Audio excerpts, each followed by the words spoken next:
नमस्कार दोस्तों, स्वागत है आपका YouTube चैनल कंपटीशन बॉस पर और मैं हूं नितेश। दोस्तों यहां बात कर रहे हैं हम बाल विकास यानी कि पेडागोजी के बारे में। बाल विकास एवं शिक्षा शास्त्र ये आपको सीटेट ही नहीं सभी प्रकार के टेट में काम आने वाला है। चाहे आप फर्स्ट ग्रेड सेकंड ग्रेड के जो एग्जाम राजस्थान में होने वाले हैं वो देखें, उनमें भी इस तरह के सवाल आते हैं। टेट में तो इस तरह के सवाल आते ही हैं। तो यहाँ हम शुरू करते हैं आज के सवाल। तो यहाँ सबसे पहले मनोविज्ञान पर फोकस करते हैं। एक्चुअल में मनोविज्ञान को इंग्लिश में हम कहेंगे साइकोलॉजी। ये शब्द जो है साइकोलॉजी, इसकी उत्पत्ति लैटिन भाषा से हुई है, साइको और लोगस दो शब्दों को मिलाने के बाद। ठीक है ना, बुक्स में सब लिखा हुआ है, मैं केवल आपको बता रहा हूं ताकि आपको रिमाइंड होता रहे, आप बार बार सुनते रहें, क्योंकि सुना हुआ ज्यादा याद रहता है। कॉपी पेन लेके बैठेंगे तो आप नोट्स भी बना सकते हैं अपने खुद के, वो आपको ज्यादा याद रहते हैं। ठीक है, तो मनोविज्ञान की बात कर रहे हैं। मनोविज्ञान को कहेंगे हम साइकोलॉजी। साइको और लोगस दो शब्दों से ये मिलकर के बना हुआ है। इसका अर्थ क्या होता है? आत्मा का विज्ञान। ठीक है ना, साइको यानी आत्मा और लोगस यानी विज्ञान। तो साइकोलॉजी किसका विज्ञान है? आत्मा का। ये क्लियर होना जरूरी है। इसमें से अब सवाल कैसे बनेंगे? साइकोलॉजी का अर्थ क्या है? मनोविज्ञान। किन शब्दों से मिलकर बना हुआ है? साइको और लोगस से। साइको का अर्थ क्या है? आत्मा। लोगस का अर्थ क्या है? विज्ञान। साइकोलॉजी का अर्थ क्या है? आत्मा का विज्ञान। इस तरह से 4-5 सवाल अब आपके इस एक लाइन से बन जाते हैं। ठीक, फिर मनोविज्ञान शब्द है, इसका सर्वप्रथम प्रयोग करने वाला कौन था? मनोविज्ञान शब्द का सर्वप्रथम प्रयोग करने वाला कौन था? तो रूडोल्फ गोएकले। कौन था? रूडोल्फ गोएकले, जिन्होंने इसका सर्वप्रथम प्रयोग किया। किसका? मनोविज्ञान का। मैं साइकोलॉजी का नहीं कह रहा हूं, मनोविज्ञान की बात कर रहा हूं। ठीक है, तो मनोविज्ञान का सर्वप्रथम प्रयोग किसने किया? रूडोल्फ गोएकल ने। कब किया था? 1590 में। कब किया था? 1590 में। कहां किया? उनकी एक पुस्तक थी एनसाइक्लोपीडिया, है ना, उसमें इन्होंने इसका प्रयोग किया था। ठीक है, तो मनोविज्ञान का जनक है ना, फादर। मनोविज्ञान का जनक कौन है? अरस्तु। ठीक है ना, मनोविज्ञान के जनक कौन है? अरस्तु या एरिस्टोटल। ये याद रखने हैं आपको। देखो कितने सारे सवाल आपके बन गए छोटी सी बात में। अब आधुनिक मनोविज्ञान के जनक विलियम जेम्स। मनोविज्ञान के जनक हुए अरस्तु, लेकिन मॉडर्न साइकोलॉजी आधुनिक मनोविज्ञान के जनक हुए आपके विलियम जोन्स। और अमेरिका में मनोविज्ञान के जनक कौन थे? वो भी विलियम जोन्स थे। तो आधुनिक मनोविज्ञान की उत्पत्ति कहां मानी जाएगी? अमेरिका में। इस तरह से आपको क्वेश्चंस फ्रेम खुद को करने हैं। ठीक है, ये आप अपन आगे चलते हैं। प्रयोगात्मक मनोविज्ञान के जनक, मनोविज्ञान, नया मनोविज्ञान, आधुनिक मनोविज्ञान, अमेरिका में मनोविज्ञान, अभी आया है आपका प्रयोगात्मक मनोविज्ञान। ठीक है ना, इसके जनक कौन है? 3 तो इसके जनक हो गए, तो कंफ्यूजन तो होना ही है।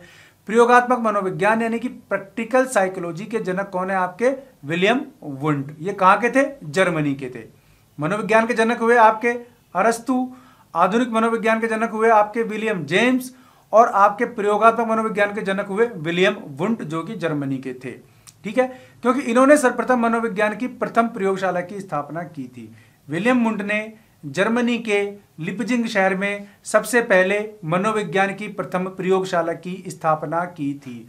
विलियम वुंड ने सबसे पहले जर्मनी के लिपजिंग शहर में मनोविज्ञान की प्रयोगशाला की स्थापना की थी। कब की थी? 1879 में। 1879 का वर्ष था जब इन्होंने स्थापना की। ठीक है, अब विकासात्मक मनोविज्ञान, यह चौथा मनोविज्ञान आ गया। क्या है? विकासात्मक मनोविज्ञान। इसके जनक कौन थे? वो थे आपके जीन प्याजे, जो कि संज्ञानवादी भी है ना, संज्ञानात्मक मनोविज्ञान के भी वो हैं। तो विकासात्मक मनोविज्ञान के जनक कौन थे? जीन प्याजे। ठीक है, अब व्यवहार के मनोविज्ञान के जनक कौन थे? ये देखो आप, वो है वाटसन। तो मनोविज्ञान कितने तरीके का हो गया? मनोविज्ञान के जनक अरस्तु, व्यवहार के मनोविज्ञान के जनक वाटसन, प्रयोगवादी के जनक आपके, है ना। इस तरह से आपको 5-6 मनोविज्ञान के जनक यहां हो गए, क्योंकि रिपीट करूंगा तो लंबा हो जाएगा। अगला, मनोविज्ञान का विकास कैसे हुआ, ये हम देखेंगे। ठीक है, मनोविज्ञान का विकास। सबसे पहले तो अपन ये देखेंगे कि मनोविज्ञान का विकास के क्रम क्या रहा। तो सबसे पहले इसको क्या कहा गया? आत्मा का विज्ञान। ठीक है, फिर इसको मन का विज्ञान कहा गया।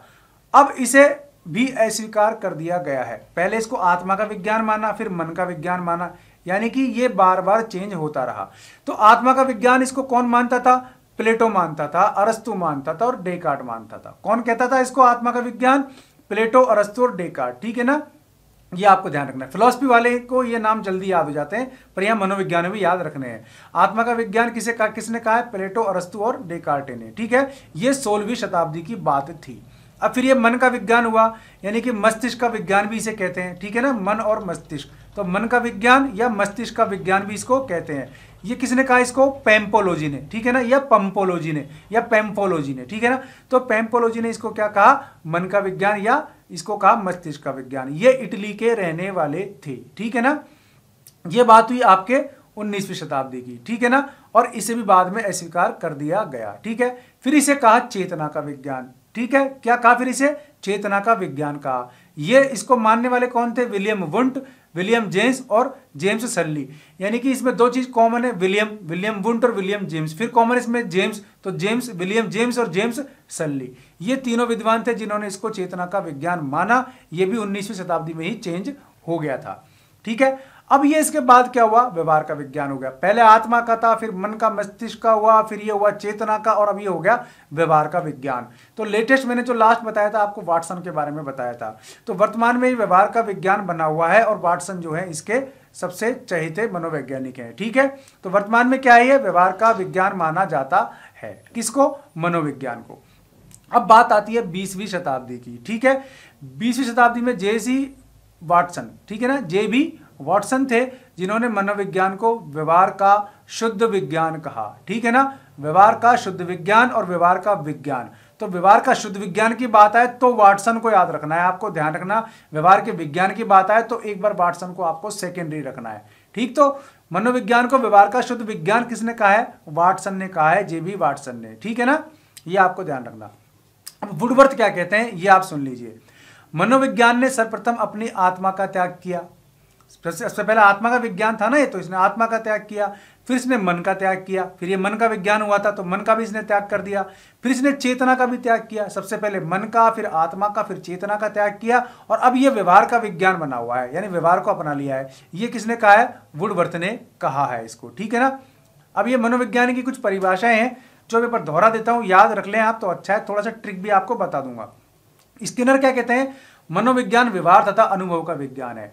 तो व्यवहार को, मनोविज्ञान को व्यवहार और अनुभव से किसने जोड़ा है? स्किनर ने जोड़ा है। किसने जोड़ा है? स्किनर ने। तो मनोविज्ञान व्यवहार और अनुभव का विज्ञान है, ठीक है। ये किसने कहा है? स्किनर ने। इस तरह आप इसको याद रखें। क्रो एंड क्रो, ये किसने, कौन थे? एक मनोविज्ञानी थे। ये क्या कहते हैं? मनोविज्ञान मानव व्यवहार और मानव संबंधों का अध्ययन है। इसने मानव को रिलेशन से जोड़ दिया है कि मनोविज्ञान मानव व्यवहार और मानव संबंधों का अध्ययन है। तो संबंधों से किसने जोड़ा है मानव व्यवहार को? क्रो एंड क्रो ने। और व्यवहार और अनुभव को किसने जोड़ा था? किसने जोड़ा था? वो आपको स्किनर ने जोड़ा था, ठीक है ना। अब मनोविज्ञान के संप्रदाय हम एक बार देख लेते हैं। तो मनोविज्ञान के संप्रदाय एक बार देखेंगे तो आपको हाथों हाथ ये रिपीट भी करने हैं अपने आप में और याद भी करने हैं। तो संरचनावाद, विलियम वुंट और टिचनर। संरचनावाद किसने दिया? विलियम वुंट और टिचनर ने। मनोविज्ञान के 7 संप्रदाय हैं प्रमुख रूप से, वो यहां देख रहे हैं। तो संरचनावाद है पहला, जिसे विलियम वुंट और टिचनर ने दिया। दूसरा है प्रकार्यवाद या कार्यवाद, इसको आपको विलियम जेम्स ने दिया है।